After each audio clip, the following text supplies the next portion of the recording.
Gotta be true to yourself. In the world there's nothing else. Gotta play the game right, gotta make your path. You scratch, you dig, you lay on your ground. You bustin' your rounds, nobody gon' stop you. No ops, no cops, everything about you. Looking good, you good, she good. Y'all people really wanna know the reason. What's that? It's just that ripple effect. That karma come back quick. Do somebody wrong, you get sick.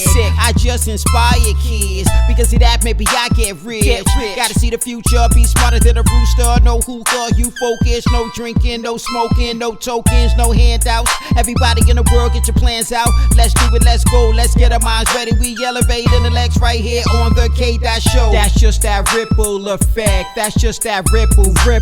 That's just that ripple effect. What you do, come back triple. That's just that ripple effect. That's just that ripple. That's just that ripple effect. What you do, come back triple.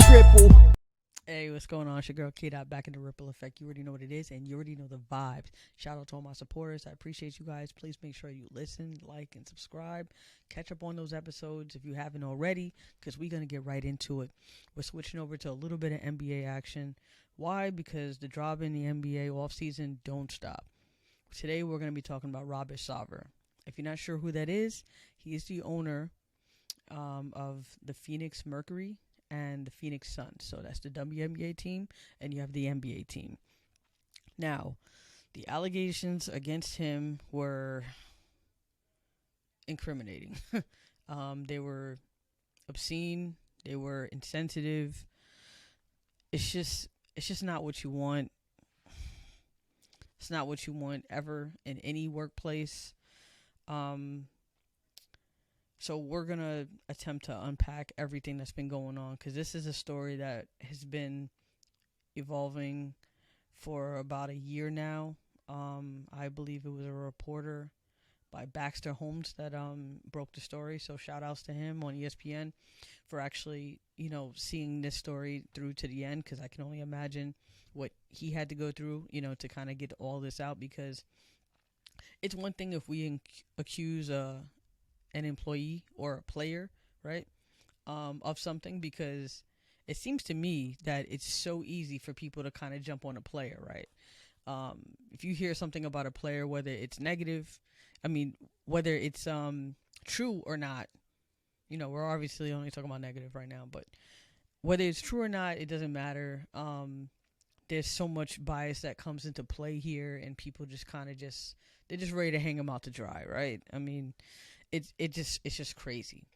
But when you have an owner, as Adam Silver alluded to, it is a little different, because when you own something, especially here in America, right, they can't just take it away from you based off of allegations that haven't necessarily have been 100% proven, if I'm not mistaken, because it's a lot of he said, she said. We don't have the video like a Donald Sterling, right? We had a video. We were able to see that. We were able to kind of not only, sit there and kind of take in whatever information that was disseminated and kind of formulate an opinion of our own. Like, it was right there for you. There's really no mixing words.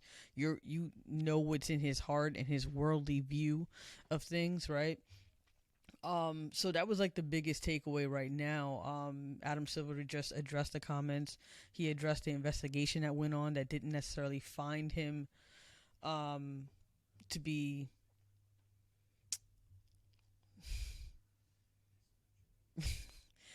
I laugh because if you don't laugh, right?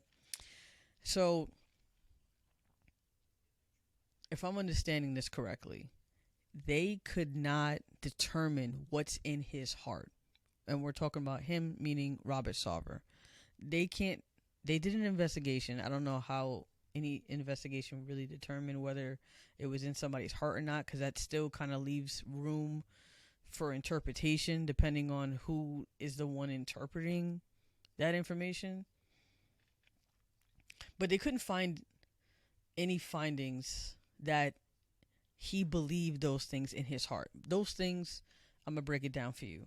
Saying the N-word numerous times. I don't think you guys need for me to go any further with that. You should know what that means. You should know the significance of that, especially understanding that, you know, the NBA is about 80%, you know, black. So, not to mention the misogynistic views of his employees, of women.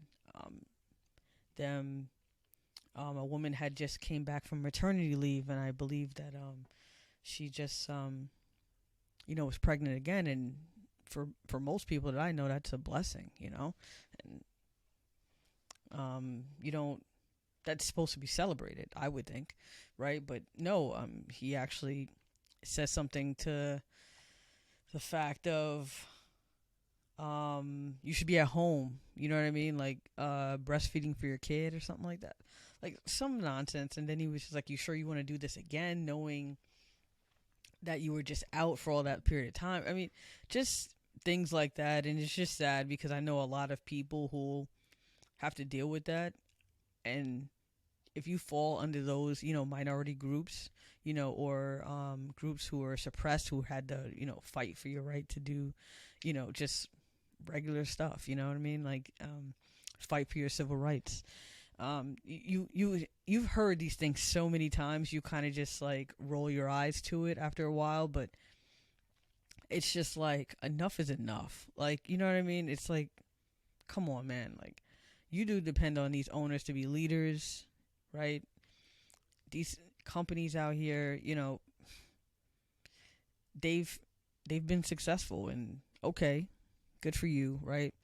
But at the same time, it's like, there's a certain privilege that, I'm not going to say all, but there's a certain privilege that they tend to carry around and don't feel like anybody's on their level to hold them accountable, right?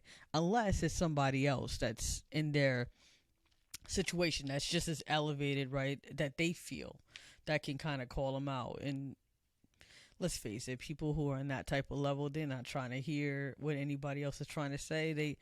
They've made a living off of, you know, listening to themselves, trusting their own instincts, and kind of sticking to their own core values, whether, you know, no matter how misled they may be, you know, or unreasonable, or, you know, unconscionable, it doesn't matter. That's just how they are, right? So with Robert Sarver, I guess since he expressed some type of remorse to Adam Silver personally, they didn't really go into any details, but they did say that he was remorseful. But my thing is, from what I've heard, you know, the different reports that were out, and if you still not sure exactly of the whole report and you want more in depth, I invite you to definitely Google it. It's out there. It's trending at this point, so you'll be able to get all your information as needed. I would just try to read it all. Don't just read one, because you have to understand, just by reading one, you don't know what their motive might have been for writing it. I would definitely go to Baxter Holmes, specifically from ESPN. He's the one that broke the story. He's the one that's been following it for a year. So I would get it right from the horse's mouth personally. But I just think it's just sad that we're here in this day and age where we have to talk about this.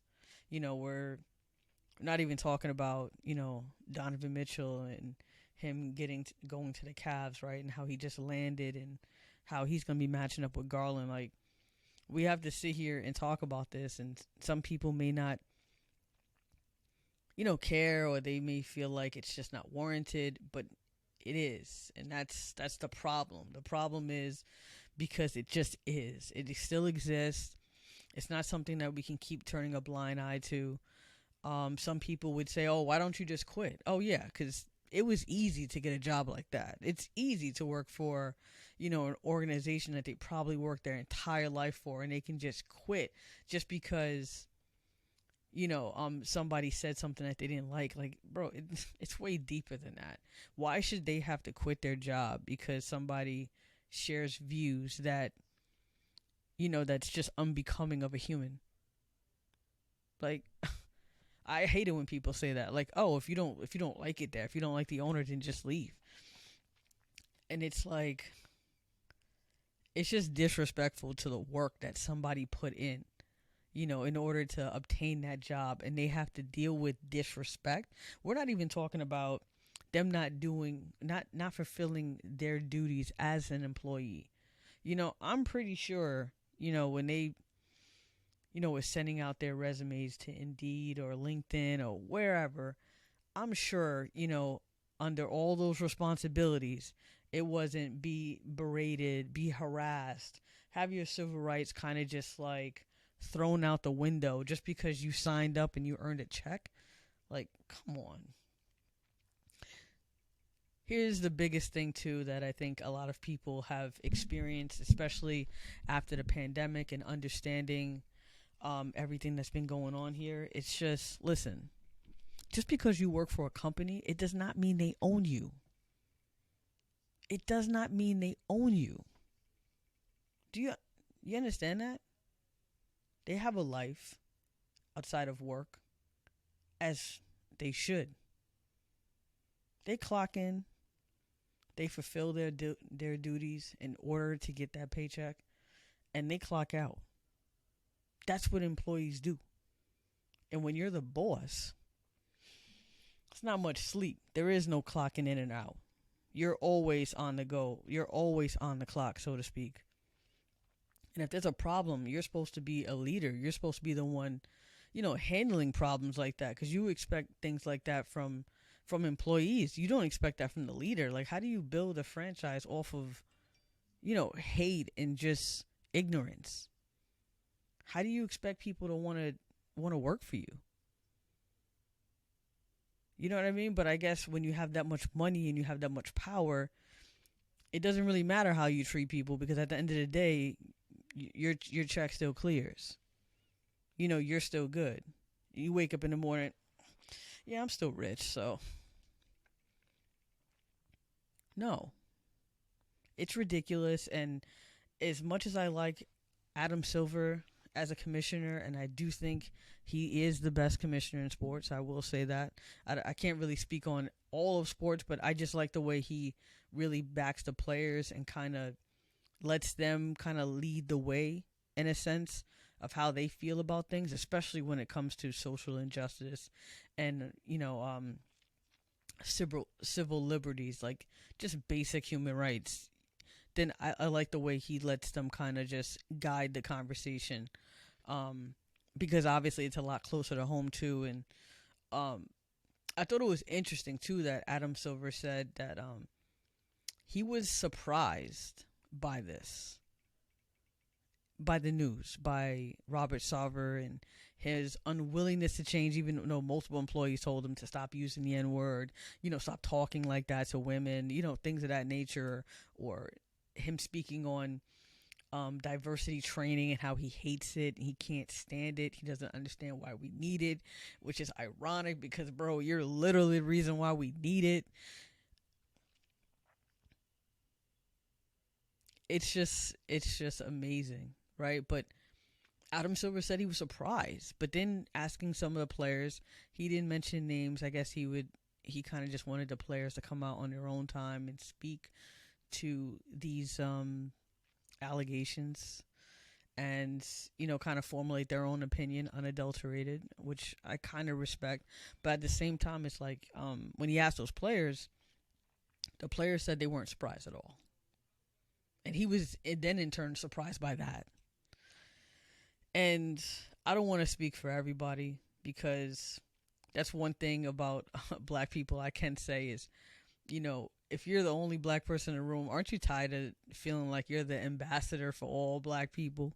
And we can take it a step further. Or if you're women and you happen to be the only woman in the room and you have to kind of feel like you're the only woman in there, so it's kind of hard to be yourself. So, you don't want to, feel like, oh, this is why women can't, you know what I mean? Or, this is why black people can't, or we can take it a step further because I hit the triple crown, or if you're gay, you're the only gay person in there and you're like, see, this is why, we can't, so trust me, I understand. So when they say that they're not surprised, is because a lot of times that you have to deal with those situations so often that you're kind of just like, this is just the way it is. And that it shouldn't be. It just shouldn't be. I don't think we should have that attitude anymore. I know that's why a lot of movements have been pushed, whether people are exhausted or just, it's just mental fatigue after a while. But then it's just like, well, think about the people who have to deal with it in work, out of work. We have social media now, so on the web, so you're dealing with it all day, 24/7. As long as you're up, you're dealing with it. I know, right? According to those people, yeah, just quit your job, right? Just log off of social media. Just log off of life, right? Come on. I know when people say that, they really just don't care about the issue, and they're just, like children, just kind of just saying the first thing that comes out of, the first thing off the top of their head, and there's just no rhyme or reason to it, and those people you just have to ignore. But I just always find it funny because there's always that one, and it's not even one, it's a group, unfortunately, and a lot of people in a very powerful positions which affect a lot of people. But to get back to what I was saying about Adam Silver and how I think he is one of the best commissioners, or the best, and how I think he is in a very difficult position, because I think a lot of people forget what the commissioner does, or what his job is, and what his, because we already talked about what your job duties are, right? So Adam Silver works for the commissioners, sturdy owners. He works for all of them. That's a lot of people to please, especially very powerful people, right? That he has to answer to. And once again, we're expecting him to do the impossible, right? But at the same time, looking at that press conference, and as it's still coming up on my screen right now on NBA Today, I don't feel like he's done everything that he could. I mean, I'll give him this much. They just came out of it, so I'm not going to expect him to have the right answers off the rip. It's just not reasonable. I know a lot of people just want answers, and they want things to be done, and they want his head, right? Like, they don't feel, and I agree, I don't feel a year suspension is enough for an owner, because what does that mean?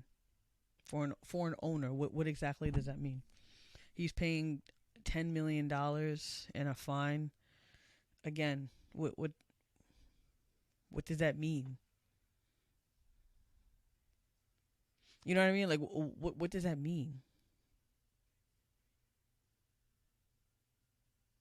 I mean, you can even equate it to driving. Like, you speed, you get a speeding ticket, right? With that speeding ticket comes a fine. Okay, but is that really going to deter you from speeding? No, people are probably still going to speed.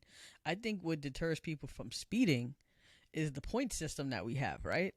You already know about the point system. You get caught speeding enough times, your license will be revoked. You will not be behind a vehicle anymore. Why? Because driving a vehicle is a privilege. I know a lot of people are probably like, no, it's not. It's my right. I'm American. I'm not making it up. Driving really is a privilege, and it can be taken away if you abuse it. So I'm thinking, why don't the NBA, or, the NBA is usually a little more forward moving, because I was going to say, why don't every, sport kind of listen to this and take this into consideration? Why don't you have some type of point system? Now, I don't want to sit here and trivialize this and kind of make it seem like, okay, so how many racist points will get you suspended? Like, I don't want to do that. I just mean, if you abuse your power, you should be penalized more so than a fine and just being removed from a game that you're probably not really around much anyway. I just said think about it. It's just something to think about. Maybe they can have a meeting about it. About different things, employees. I know for different jobs they have, different reporting when it comes to like employee engagement, right? And why can't they have something like that? You know, just something to hold these owners accountable, because we can't keep going through this. CP3 can't be going through this again. I mean, come on. CP3 just can't. Every time that he's on the cusp of like trying to get something, trying to win, he's trying to win. He tried to do it with the Clippers, Donald Sterling, and I know a lot of people can have another, all these other answers, but listen, talking about this it's emotionally draining, to say the least. So if you think people want to talk about this because they just like it, you're so far gone, and you don't understand that I don't even think it's even worth trying to explain it to you. If that's the way you feel, you're an adult, right? Educate yourself. Figure it out. Talk to people. Be a human. Be kind. I really just don't understand what is so difficult, honestly. I don't think I want to understand, to be honest with you. But CP3 deserves better. The NBA, our league, deserves better. I love the NBA. I'm sure anybody will tell you that knows me. And it's like, we don't want this in our league. This is unnecessary. Like I said, we should be talking about other things, and we're not, because we have to talk about this. So I do expect CP3, the former, president of the Players Association, to talk about this. I do expect the new president of the Players Association, CJ McCollum, to talk about this. I do expect Devin Booker, being that, all these stars, especially if you're on the Phoenix Suns, I expect them to have a voice. I expect them to talk about it. Andre Ayton, you just got that big payday. They almost didn't want you, and back and forth. And Monty Williams, very stand-up, classy guy, right? The coach, one of the leaders in that organization. Yeah, I expect to be hearing from everybody, in unity, in response to their owner, the person that you work for. And I'm not saying this should be something that's just them lashing out in a sense of not orchestrating what they want to, the points that they want to hit, being able to articulate things in a way in which real change and real things can get done. I really want to hear what they have in store. And I hope that this is also a message, but like I said, Adam Silver, like I said, I know there's only so much he can do, but I really hope that this is ongoing, and I hope that this is not the end of it, because at the end of the day, I do want this to be a message sent, to other owners, other companies, to understand that this sort of thing should not be tolerated, period. So there should be some type of deterrent, because we already know if it's a player, y'all ready to, y'all ready to be like, yo, get him out of here. And it's like, so we're not even going to try to find out whether he's innocent or not. We just automatically just trying to, So it's like, why do y'all care so much about the owners who don't make the game? No players, no league, no game. It's just something for y'all to think about. Let me know how y'all feel. Social media. I'm personally disgusted. It's just definitely one of these things you just shake your head at, and you're kind of just like, this is just what we're dealing with. And all you can do is just hope that in the future, we don't have to have these sort of conversations. I'd rather be talking about something else. But what's right is right, and I'm not going to ignore it. And you already know I'm not scared to share my opinion. So, y'all always remember one thing. Losses equals life lessons. I hope y'all learned something today. Peace. Gotta be be true to yourself. In a world there's nothing else. Gotta play the game right, gotta make your path. You scratch, you dig, you lay on your ground, you bustin' your rounds. Nobody gon' stop you. No ops, no cops, everything about you looking good, you good, she good. Y'all people really wanna know the reason? What's that? It's just that ripple effect. That karma come back quick. Do somebody wrong, you get sick. I just inspire kids because of that maybe I get rich. Gotta see the future, be smarter than a rooster. No hookah, you focus. No drinking, no smoking, no tokens, no handouts. Everybody in the world, get your plans out. Let's do it, let's go, let's get our minds ready. We elevate intellects right here on the KDOT show. That's just that ripple effect. That's just that ripple. That's just that ripple effect. What you do, come back triple. That's just that ripple effect. That's just that ripple. That's just that ripple effect. What you do, come back triple.